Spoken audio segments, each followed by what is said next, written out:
A young mother slain in a gated community. New developments in the investigation and how some of her closest friends are remembering her. Active weather pattern. James Spann details when we'll see extreme cold, a major warm-up, and a chance of severe weather. Donation box theft. How the crime ended up benefiting the charity in the end. Live from the news team that's working for you, this is ABC 3340 News at 5. New developments at this hour in the killing of a young mother in Shelby County. People who knew Constance Lee Woolweaver call her a sweet friend, phenomenal mother, and someone who could make anyone's bad day better. ABC 3340's Venton Blandon is live this evening outside her house in the Highland Lake subdivision of Highway 280. Venton, how did this 37-year-old mother die?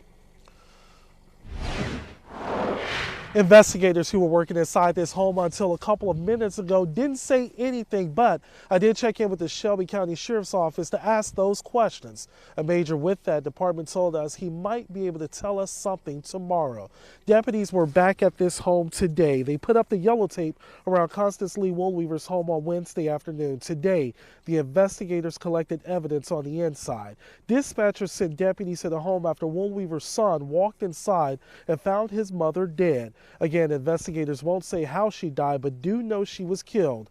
I talked with some of Woolweaver's friends who confirmed she had 2 children. One of her friends have 3 children of her own and thinks Woolweaver's kids not having their mom for Christmas is awful. What you don't want is your own children to be scared or sad, and I'm sure that's what they're feeling now. So it's just really hard to even, that's why it seems so shocking. Aaron Scott told me both of Woolweaver's children recently had birthdays. Now, she says that it is very unfortunate that those children are going to go from a happy moment of having birthdays to a sad moment of spending Christmas Day without their mom. And many days after. Vinton, victims' friends obviously focused on her 2 children right now, but boy, they had so many nice comments about this young woman. Pam, you heard so many words that any of us would say when talking about Fran. She was kind, she was compassionate, and she was very thoughtful. So coming up in the story that we're going to hear all new at 6, you're going to hear what made those friends smile whenever she was around. Venton Blandon reporting in Shelby County.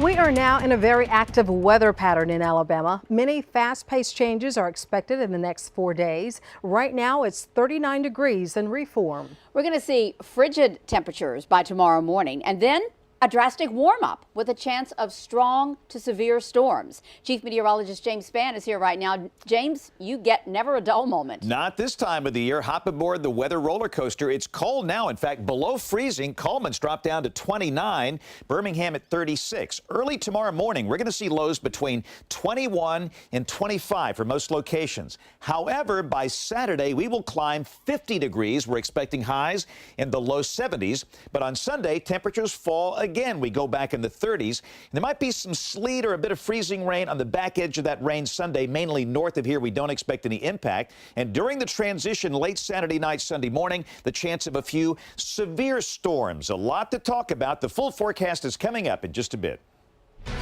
An ABC 3340 news alert from Bibb County, where West Blockton High School teacher Michael Jones is charged with having sex and sexual contact with 3 female students. All were under the age of 19. District Attorney Michael Jackson tells ABC 3340 the crimes date back to 2011. The Bibb County Superintendent confirms Jones was placed on administrative leave in September after the allegations surfaced. Jones has been employed at West Blockton High School since 2004. He's being held on a $100,000 bond.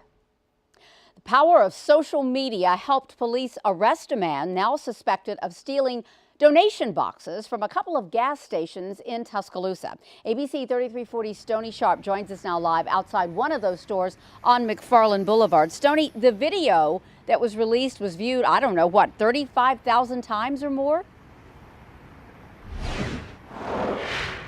A whole lot of times, Pam. Yeah, the store owner tells me he was simply venting when he uploaded that video. He had no idea it would lead to an arrest in this case.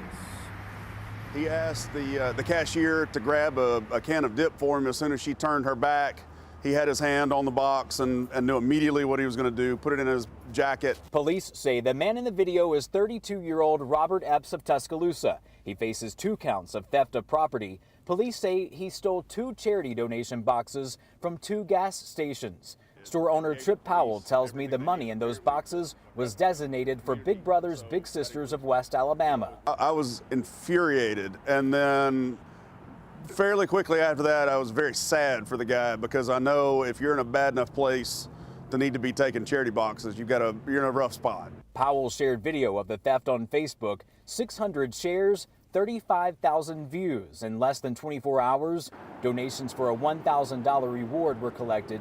We're told the man who gave police the tip gave the reward money back to Big Brothers Big Sisters. It's enough money for 2 children to be matched with Biggs. What we thought was going to be a really bad story has actually turned into a positive, but Big Brothers Big Sisters is going to benefit more. It blew my mind. And you know, I know that we live in a tight-knit community and everyone really does try to support the charities and the programs and organizations that help the community, but they really stepped up. And Robert Epps has been booked in the Tuscaloosa County Jail on a $500 bond. Live in Tuscaloosa, Stoney Sharp, ABC 3340. In Homewood, about 24 hours ago, this is what it looked like on Valley Avenue. See all of that water? We're going to tell you how much fell in just a moment, but no arrest yet in what turned out to be a hit-and-run case that caused that mess. At this point, police tell us they have not released a vehicle description because of conflicting statements taken on the scene Wednesday. We do know that one vehicle hit a car, and that caused the driver of that car to take out a fire hydrant, and that was the result. By the time the valve could be shut off, some 250,000 gallons of water wasted. It had gushed out onto Valley Avenue. A McCollum man is recovering after he was shot while driving early this morning in western Jefferson County. The Jefferson County Sheriff's Office says his injuries are not life-threatening. The victim told deputies he was driving between Hueytown and his home when someone fired a shot through the vehicle window. Deputies say the victim called his brother, who called 911. Anyone with information about the shooting is asked to call the Sheriff's Office. The search continues for a missing man's body in Cherokee County. Bobby Shore was one of 7 passengers in the vehicle that drove into the water at Leesburg Landing Tuesday night. 4 bodies have already been recovered and identified. 2 women survived. The cause of this incident still is not known. Jasper police searching now for an inmate who escaped from the city jail late Monday night. This is the man they're looking for. Zach Casey is his name. Zach Casey. Police say that Casey and another inmate jumped a corrections officer and got his keys. The other inmate is already back in custody. New unemployment debit cards will soon be issued. The one step you need to take to make sure you receive yours. 2 new homeowners just got the keys to their houses in the ABC 3340 Habitat for Humanity project. I'm Sarah Snyder in Calera. We'll have the story coming up. A police officer injured in a shootout gets a big honor. A closer look at the award and go inside the presentation, complete with a motorcade. Plus, a big road project could affect your next visit to Tuscaloosa. See what's being done to make the busy stretch of road better at 6. New at 5, Birmingham will celebrate Ramsey High School's 6A state championship Friday. A parade through downtown begins at 10 a.m. It will start in the 1800 block of 10th Avenue North, that is near the BJCC. Then it will pass City Hall and the Birmingham Board of Education before ending at Kelly Ingram Park. A pep rally will follow the parade. Stillman College has named an interim president. Cynthia Warwick will fill in after Dr. Peter Millett leaves the historically black college at the end of the month. Warwick is a senior fellow at the Thurgood Marshall College Fund. The Board of Trustees is conducting a search for a permanent replacement for Millett. Bridge demolition work, the area to avoid in downtown Birmingham this weekend. An ABC 3340 News alert. A jury found Dylan Roof guilty this afternoon of 33 federal charges in the 2015 massacre at historically black church in Charleston, South Carolina. The group deliberated for less than 2 hours. The trial goes to the penalty phase next month. That's when the jury will decide whether Roof should die for his crimes or face another punishment. Stay with ABC 3340 for extended coverage on World News Tonight with David Muir following this newscast. I find at this point in time that the bond will remain the same, and these cases will be bound over to the grand jury. Jonathan E. Walker, the 24-year-old man that you see right there, appeared in court wearing a red jail jumpsuit. Walker is charged with 5 counts of vehicular homicide, reckless driving, and reckless endangerment in the crash that killed school children in Chattanooga, Tennessee, late last month. Police today said that Walker was using a cell phone before that crash and that he was going approximately 20 miles over the speed limit. Walker's attorney says her client will plead not guilty if he is indicted. Work continues this weekend on the bridge replacement project in downtown Birmingham, and that's going to require some lane closures. AlDOT tells us 2 lanes will be closed on I-65 north and south between the I-5920 interchange and 16th Street North exit ramp beginning at 8 o'clock Friday night. The work involves bridge demolition. Drivers are urged to use caution in the area. Now, traffic on Interstate 65 south in Shelby County is slow. You're looking live there. This is a live look from the Cahaba River just before Valley Dale Road. The lanes on the right are traveling south. You can also see it's a little slow in the northbound lanes. Some of that is from people merging onto I-459. Now let's think about this. In addition to going out and finding the perfect gift, then the next important step is to make sure the gift is delivered in time for Christmas, right? Well, today, I hate to tell you, is the deadline for ground service from the United States Postal Service. So if you want guaranteed delivery before Christmas, after today, you're going to have to pay more for first class or priority mail. A full list of deadlines for the post office, for FedEx, and for UPS is on our website, abc3340.com, and you can also find it on our app. New at 5, Alabamians who received their unemployment compensation on a debit card will soon get a new one. The State Department of Labor is switching service providers. The new cards will go out next month. People who are receiving benefits by direct deposit will not be affected by the change. If you do have a debit card, you're encouraged to make sure your address is updated in your unemployment file. ABC 3340 and Habitat for Humanity, along with our sponsors and volunteers, presented the keys to 2 brand new homeowners and their families in need. ABC 3340 Sarah Snyder spoke with both of the new homeowners, and she has the story from Calera. It's just beautiful. It's amazing. I'm in shock. It's still trying to just grasp the concept. Simone Baptiste and her 4 children have been living at the YWCA, and until now were never even able to play outside. The neighborhood is just so rough. I don't let them outside to play for our safety. Amber Lee's family also needed a place to call home. Now her 2 children are already planning out their new bedrooms. Barbie dog house, Barbie dog, and a teddy bear. I'm gonna have bunk beds, and my teammates gonna come and spend the night. In just 2 short weeks, what they call a miracle rose up out of the ground, just in time for Christmas. But these 2 beautiful new homes didn't come without a lot of hard work on the part of the homeowner. Not only did they put in physical labor on these houses, they also took financial aid and workshops learning how to maintain a home. Volunteers from businesses and organizations around central Alabama worked tirelessly, rain or shine, to make sure these 2 houses will last for generations. All the volunteers, they could have been doing something else and they chose to come out. I'm gonna keep that on my mind a lot because everybody came out and took their time out to help someone. And as ABC 3340 General Manager Eric Land handed over the keys, these moms say they were overwhelmed to finally hold something that for them symbolizes stability and family. Congratulations. Congratulations. Thank you. In Calera, Sarah Snyder, ABC 3340. Always a good sight. This marks the 14th year ABC 3340 has partnered with Habitat for Humanity to provide new houses to families in need. ABC 3340 has an update to a story you saw here on the News at 5 Wednesday. Clark Freight Lines has another tractor trailer extra Christmas trees on its way to Hueytown. We're told the truck should arrive between now and 6 o'clock, and once again, they'd like to give the trees away to anyone who needs one. The number to call is 205-436-8040.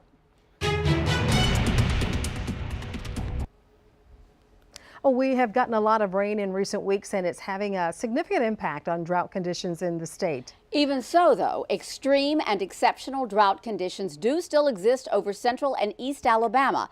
As you can see, conditions are easing, though, in and around Montgomery. Chief Meteorologist James Spann is here right now. James, I guess the good news out of the next few days, we're going to get some rain. We are going to get some rain, but along the way, we'll see warm days, cold days, maybe some severe storms. Very active pattern coming up. That is a live look at the sunset. Gorgeous this evening. This is coming from Cullman. And look at this. They're at 31 degrees at the Skycam site just east of downtown Cullman. The dew point 12. That means the air is very dry. Check out the numbers. The Cullman Airport is down to 29. It's 32 in Fort Payne, 30 in Haleyville, Birmingham at 36. Everybody goes well down in the 20s early tomorrow morning, and it's a roller coaster ride ahead. Tomorrow morning, lows between 21 and 25, but by Saturday, day after tomorrow, we're expecting low 70s. That is a 50-degree climb, but then Sunday, more cold air comes in here, and on the back edge of the rain mass this weekend, some folks in North Alabama could see a few ice pellets, maybe a touch of freezing rain. We don't expect any impact if indeed that happens in a few spots. And along the way, the chance of severe storms. This is the convective outlook for late tomorrow night, early Sunday morning. Note the main risk of severe storms here about 11 o'clock Saturday night until 6 o'clock Sunday morning. The standard risk, Lamar, Pickens, Greene, Sumter counties, a marginal risk as far east as I-65. The main threat here, strong straight line winds, maybe a few isolated tornadoes, but again, that's going to be a middle of the night event, so we'll be watching that carefully late Saturday night, early Sunday morning. Tomorrow, a dry day. We go back in the 50s, but on Saturday, very mild. Low 70s are likely, and occasional rain showers. The most widespread rain on Saturday along and north of Interstate 20. Saturday night, here comes the band of showers and storms. That's 2:30 Sunday morning. And during the day Sunday, notice back here on the back edge of this, the chance of maybe a slight touch of a wintry mix. But again, if we see that, we don't expect any impact. That rain will be ending Sunday evening, and another cold night coming up Sunday night. The bottom line is very changeable weather coming up. Clear tonight, the average low 23. Tomorrow, partly sunny, a warmer afternoon, the high 56. Up on the 7-day, 72 Saturday with occasional showers. Maybe a strong storm late Saturday night, early Sunday morning. We'll see a high Sunday morning of 68 coming during the morning, falling into the mid-30s during the day. And then for next week, cool, dry weather Monday, Tuesday, and Wednesday. Catch my forecast every day on Easy 102.1. And let's roll the Pepsi Kid Cam. Last one of the year, 2016. These are my little buddies at the Head Start Center in Atala. Jeff, do you love those Etowah Blue Devils? Absolutely. Gotta love them. And you know who visits in 10 days? Oh, I've heard, yes. Yeah. Jolly old man. And therefore, there was a little excitement in the room. But I thought they were looking awfully nice today. And again, we've had a great year. And good to see all the kids out there. We've had so many on the Kid Cam this year. But now it's time to take a Christmas break and have a little fun. All right. You'll be back, though, in 2017. Oh, yeah. Thanks, James. By the way, just a few moments ago, we showed you this picture of Zach Casey and said that he had escaped from the Jasper jail. We can now tell you that he was recaptured this afternoon in West Jasper. We just received that word. And again, police had received a tip, we are told, from the public, and that helped them locate him. Jeff Spiegel is standing by with sports. And coming up, Auburn is looking for a new defensive backs coach, and Avery Johnson wants his Alabama basketball team to be more like him. They get another chance to do that tonight. We'll hear from one of his players coming up. Coming up at 6 o'clock on ABC 3340 News, a neighborhood is in shock after a mother of two is killed inside her Highland Lakes home. We're updating the investigation and hearing from the people who knew her. Plus, there's a nationwide shortage of school nurses. At 6 o'clock, advice on what parents can do when there's no nurse available. The combo of Devlin Hodges and Carell Hamilton was pretty productive for Samford. Hamilton was named first-team All-American by the AP today. He had 1,000 yards in catches, 14 touchdowns, led the nation in catches per game. Hodges was voted third team. He threw for 4,088 yards and 36 touchdowns. Gus Malzahn hoped he wouldn't lose secondary coach Wesley McGriff, but today he did. McGriff will become the Ole Miss defensive coordinator, according to multiple reports. McGriff came to the Tigers in January after 3 years with the New Orleans Saints. Wednesday, Malzahn praised the job McGriff did on the back end of that defense. And he did a super job for us, and he's a very good coach. He's one of the best in the business. McGriff's departure means that in 2017, the Tigers will have their fourth different coach in 4 seasons coaching up the secondary. Malzahn said last night Malik Miller will not play in the Sugar Bowl. In fact, he says they're seeking a medical red shirt for the true freshman running back. Miller injured his left knee in the win over ULM. He appeared in 3 games. Nothing has come easy for Avery Johnson. Before a 16-year career in the NBA, he had to toil in the USBL. Alabama hosts USC Upstate tonight at 7. Johnson says his team needs to be more like him, have a fighter attitude. In games against Dayton, Texas, and Oregon, the Tide had either tied the score or led with less than 4 minutes to go. They lost all 3 games. We can be just as good as anybody in this country. We just got to figure out how to finish. We got to lock in even more down the stretch and just do the necessary things to come out with a victory. Auburn will host Coastal Carolina tonight at 8, minus 2 starters who are suspended. Joe Whalen previews that game for us next hour. And some sad news to report. Craig Sager, longtime NBA sideline reporter for TNT, passed away today after a battle with leukemia. Sager's unique and colorful wardrobe got him attention and some teasing by NBA stars. His brave fight against leukemia earned him the Jimmy V Award at the ESPYs. Last July, Craig Sager was 65. Had a full career. At 22, he covered Hank Aaron's 715th homer. Last June, he covered his first NBA Finals game. So, and in between Olympics, 24 Masters, bunch of Super Bowls. Terrific guy. Thank you. Will certainly be missed. Thank you, Jeff. We will have more on murder charges dropped in the death of a 3-year-old Jetty Adams. You may remember her body was found on her Trafford home back in August of last year. However, a couple still faces charges in this incident. We'll have that story at 6 o'clock. World News is next. Follow news on the ABC 3340 app.